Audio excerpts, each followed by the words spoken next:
So, in the chemical engineering class, we come across a lot of theoretical things like heat transfer, mass transfer.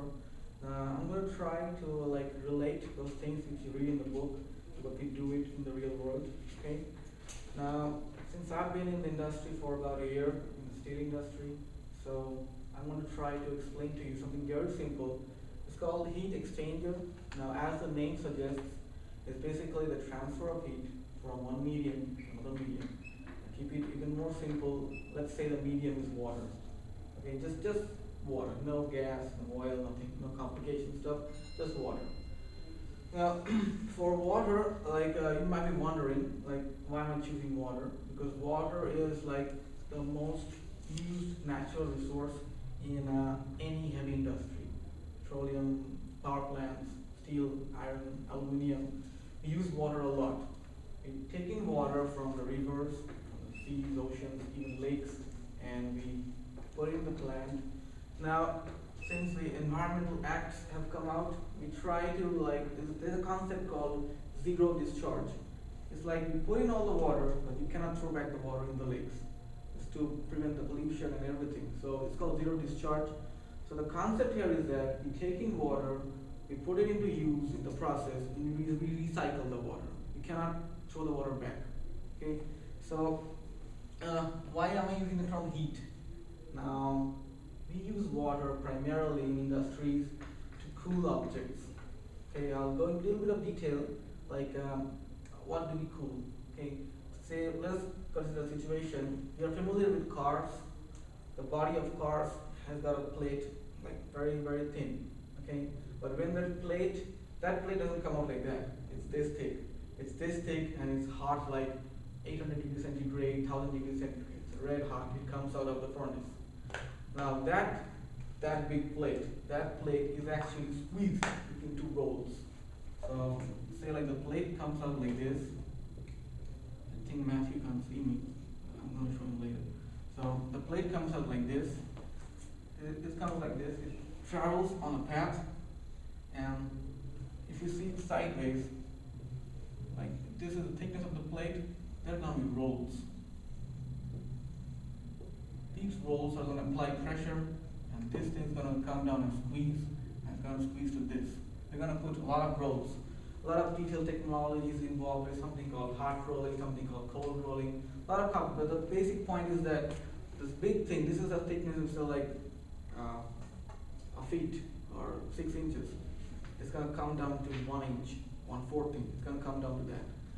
But the poor rolls have to do all the work. They are getting heated up. This is at 800 degrees centigrade, and these things, they're getting heated up. But they're really hot, and they have to be replaced and maintained. So in order to reduce the maintenance, they're very costly. These things are alloys of chromium and nickel and titanium. So these things are very costly. You see Iron Man, so you see the heat that generates, that kind of stuff. But these are very costly. So we don't want to replace them now and then. So to do that, we need to cool them up. Can you see? Yeah. See the rolls? Yeah. These are the rolls. Okay. Well, they're like this. Yeah. One top, one bottom. Let's squeeze it up. So we put in pipes. We put water through the pipes. That cold water take out the heat. It's gonna go out. So they're like the hot water. Water we put in a normal water, 35 degrees, even 25 degrees. It's gonna come out at 80 degrees. It's a lot of heat coming out of the water. It's very hot water. Or we can just put some spray on top. You can put spray on top, and that spray is going to cool the water. That water is going to come here. It's going to drain. And that is hot water, but that water has a good quality. Because it comes in contact with the rolls. Those are expensive. You don't want those acidic water to contaminate the rolls and make them bad. This water is very good quality water. Okay, so we need to cool down this water. There comes this heat exchanger technology. Now we don't want these waters. We're going to cool water with water. We're going to cool the hot water with another cold water. But we don't want to mix those waters together. So for that, we're going to use a shell and tube heat exchanger. So I'm going to rub this on. Shell and tube heat exchanger is it's a pipe. Through this pipe, you're going to put in that coming out at 80 degrees. But we're going to recycle this water and we're going to use it back again at 35 degrees. Okay? This water goes and goes up. We put this tube inside a shell, a bigger shell. Through this shell, put in cold water, say at 40 degrees, comes at 60 degrees. They're different. That's how the thing works. It's very simple. It's very simple, okay? Now, it's not as simple as it looks, because the more time I put this hot water in this shell, the more fast it's going to start cooling off. So what we can do is that, instead of coming out of here, we can make this go inside like this. We can move it around the shell. We can do this in various different ways, various different designs. And again, we put this water back in the circuit. That's fine. Now you're going to wonder, what about this one? It is getting heated too. How do I cool this thing? So what we do is we bring down the cooling tower. The cooling tower, it's a pretty old-fashioned technique, is put this water on top, we pump it, the pump. We put it on top of a tower. You might have seen pictures of nuclear power plants with huge towers coming, with gas coming on top of it. What we do is put this water on top of this tower, it just falls down. There is we can put a fan here. This fan is going to suck the air. Now the air which comes down from here is cooler, it's less humid, it doesn't have that much of humidity. This air is going to go up, this water is going to come down. We're going to have some loss of water here.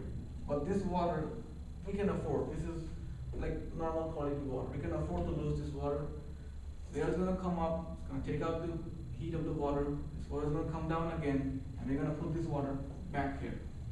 So this is basically the heat exchanger circuit.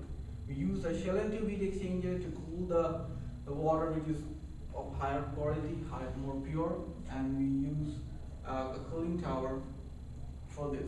So that's basically how it works in industry. We have a process, we put in the water gets heated up, we need to cool down that water, we use a shell and tube. To cool that water, we use a cooling tower. That's more like how the circuit works. Yeah, I never asked if somebody is understanding or not. You got it, Matthew? Yeah, go ahead. I'm not exactly sure. The degrees that the water is coming out in the top and the bottom, is it? This one? Yeah, with it being 40 degrees and 60 degrees, is that a particular temperature that it No, needs to it's an arbitrary temperature. Okay. You can be water 40 degrees or is readily available. Okay. Like normal water. It's available. And it might go up to 60 degrees. That's what it usually happens. Okay. I'm telling it from experience. Okay, so it's coming in from the top and going out